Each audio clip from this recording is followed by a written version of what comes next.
Doncs sí, Laia, ens hem desplaçat ara mateix fins al Casino Cultural de Begur perquè dins, justament aquí darrere meu, hi trobem l'exposició 20 anys, 20 cartells i una fira. Aquesta exposició, qui ara ens ho explicarà el tècnic de cultura d'aquí de Begur, en David Galceran, ens explicarà una mica en què consisteix aquesta exposició, que més enllà de trobar els 20 cartells de les 20 edicions que hi ha hagut de la Fira d'Indians, també hi trobem altres particularitats. Com veiem que ara mateix hi ha taules, hi ha cartells, però bueno, David, ja hi som, benvinguts un altre any aquí a la Fira d'Indians de Begur. Sí, gràcies per seguir, de veritat, a la visió restaurant, la feina que esteu fent en el decurs d'aquesta Fira d'Indians, que per nosaltres és molt important poder explicar tot el llegat que tenim aquí a Begur. Clar, ara mateix estem dins del Casino Cultural, amb aquesta exposició de 20 anys, 20 cartells i una fira. Realment, què significa aquest logo, aquest eslògan una mica de l'exposició? Bé, aquesta exposició, en principi vam començar, vam dir, ostres, hem de 20è aniversari, hem de fer un recull de tot el que són els 20 cartells gràfics de la fira, no? Recordem que el cartell sempre es fa un concurs de cartells per escollir-lo, per tant, la cultura ja ve de temps enrere, des del mes de febrer que es convoca cada any aquest concurs, i creiem oportú de tenir aquestes obres d'art penjades a la paret, perquè molta gent ja no se'n recorda d'aquelles primeres edicions. Però clar, tenir una sala només per als cartells, també dèiem, ostres, aquest any tenim el centre d'interpretació tancat per obres i vam voler recrear quelcom més que això, no? Una mica com a complement del que és l'exposició que es pot trobar en el carrer Bonaventura Carreras, que ens ha fet el comissariat la Tate Cabré, i aquí doncs el que ja s'explica, aquí es pot veure i palpar. Bé, palpar no, perquè no es pot tocar, però veure sí. Doncs és això, no? Una mica aquí podem trobar, perquè trobem 3 taules, trobem molta informació, una mica que, si vols començar per aquí davant, amb aquesta primera, què podem trobar? Mira, doncs aquí realment el que fem és una recreació del que podia ser una casa, una taula del Casino Cultural d'aquí de Begur. En l'edifici que ens trobem ara, aquest va ser creat per famílies indianes, que era el seu lloc d'esbarjo, de cultura, de socialització. Aquí podem veure les partides de dòmino, que eren molt habituals als senyors que hi juguessin, i també una baralla de cartes francesa. Vull matisar una cosa, els senyors jugaven a la carta de baralla francesa, a les cases modestes jugaven amb la baralla espanyola, per tant, aquí ja tenim un tret distintiu. I també hem fet una mica de recreació del que són els cartells de l'època, en aquest cas un cartell del 1870 que recrea com s'inaugura el que és el casino de Begur com a lloc de trobada dels indians de Begur. I lògicament dues copetes de rom, que sempre era benvingut, i lògicament també aquests partagars, aquests amanos que també ajudaven a passar les partides i els senyors. Clar, realment són abonos, no són puros, no? És una mica aquesta diferència que es comentava. Correcte, és a vegades sempre globalitzem, generalitzem un puro. La diferència més important és que un puro pot ser fet arreu del món, acostuma a ser amb tabac picat, i els habanos, en aquest cas els partagars, que habitualment són fets amb fulles senceres de tabac enrotllades manualment. Una altra cosa que el preu també. Un puro normal el podem trobar per 3 euros o menys inclús, i els habanos de 20 llargs fins a 1.000 de diners, cadascun si és una peça de col·leccionisme. Realment és una sorpresa, no?, per tota la gent que hi entra, que es pensi que potser són els 20 cartells i que es trobi aquesta representació, no?, és realment impactant, no?, quan hem entrat també ho hem pensat, aquesta, diguéssim, col·lecció tant de cartes, una mica de tot el que trobarem a continuació, que si ens pots continuar explicant, doncs és realment una meravella, no?, poder-te trobar aquesta representació. Sí, correcte, mira, aquí hem volgut representar una taula de menjador, una sobretaula. També cal dir, allà teníem estovalles de cotó, aquí les tenim de lli, perquè també tots els detalls compten, que eren els 2 teixits que s'utilitzaven en aquella època per tenir a les cases o en els diferents establiments. Podem veure aquí el cafè, que lògicament aquest any és una de les temàtiques de la Fira, el sucre, lògicament, que acompanyava el cafè per endolcir l'amargor, perquè ara també coneixem el sabor del cafè, però en aquella època, al segle XIX, al principis del segle XX, el cafè era també una mica molt més amarg i que calia endolcir-lo amb aquest sucre. El sucre ara també el coneixem com a sucre blanquejat i el que tenim aquí que recrea aquella història era aquest sucre més torrat, el sucre morè. Aquí una peça important també tenim el que és el rom de la família Serrallers, una família sortida de Begur.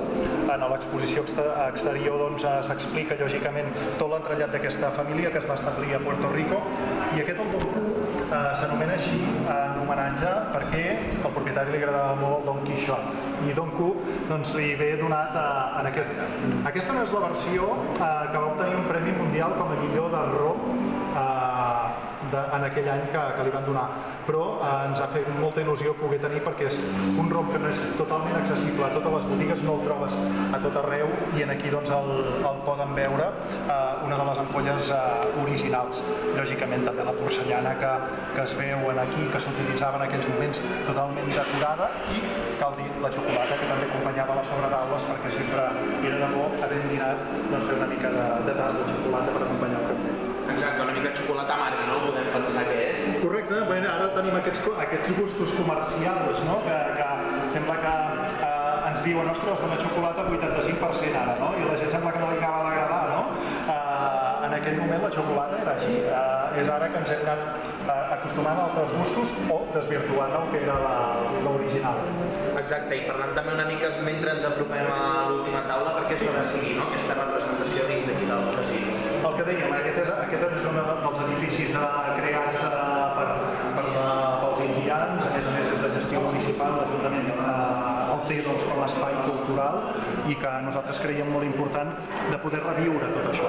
El centre d'interpretació aquest any, com bé dèiem, el tenim tancat i creiem i teníem el deure des de l'àrea de cultura de poder ensenyar quelcom més a la gent de la història, no?, dels indians i no sé si ho heu notat des de les càmeres, des de la gent que ens està veient, de ben segur que no, però també intentem donar aquesta part olfactiva de tabac, de cafè, que quan entres en aquesta sala s'olora també aquesta per despertar tot una mica els sentits.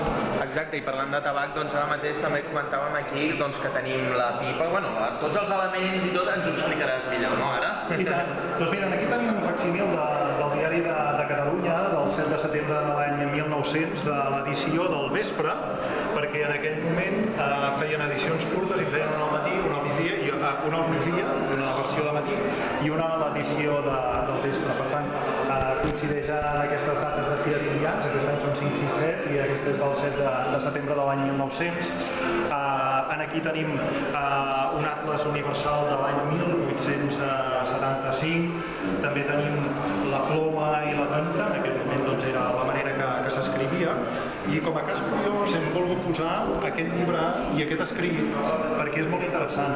Abans a les fàbriques de tabac hi havia una persona expressament que llegia en els treballadors o treballadores el diari o llibres o escrits que el propi propietari feia perquè la gent els pogués escoltar mentre treballava. Ara posem la ràdio, ens posem a l'Spotify i en aquell moment tenien aquesta persona que feia aquesta feina.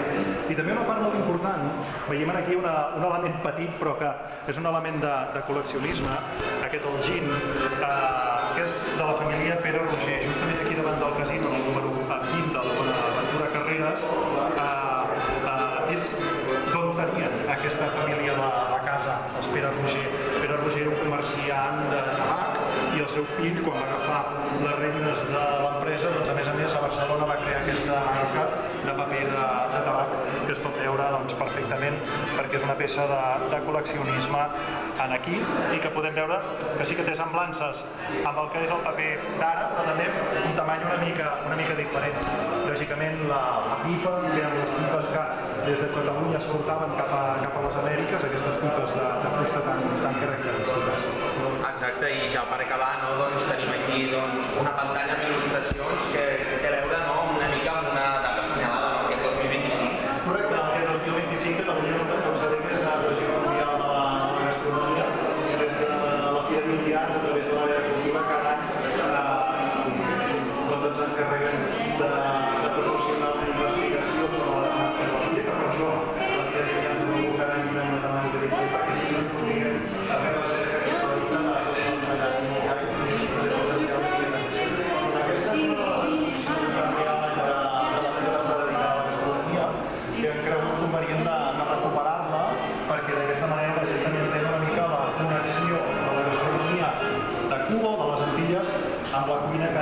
vegem aquí a casa nostra, a Catalunya, i com d'aquí va viatjar cap allà i d'allà també van incorporar coses en la nostra cuina. En definitiva, també Cafè Copa i Curo també forma part de gastronomia i jo crec que ens queda molt ben lligat i tot plegat amb aquesta música de gramòfon que ens acompanya aquí. Jo crec que és un ambient que cal visitar. Doncs amb moltíssimes gràcies, David, amb aquest ambient immillorable, com bé has comentat, esperem que tota la gent que ens estigui veient i el que queda també de fira pugui passar per aquesta representació més estil indià. Correcte, i estem a l'espera de poder reobrir el centre d'interpretació dels indians, que convidar tothom que quan estigui reobert que el visiteu, perquè part de tot aquest mobiliari, de tots aquests elements d'aquests aparadors els trobareu allà a la vostra disposició. Doncs moltíssimes gràcies i bé, nosaltres acomiadem aquí aquesta petita connexió que hem fet aquí al Casino Cultural amb aquesta exposició de 20 cartells, 20 anys i una fira.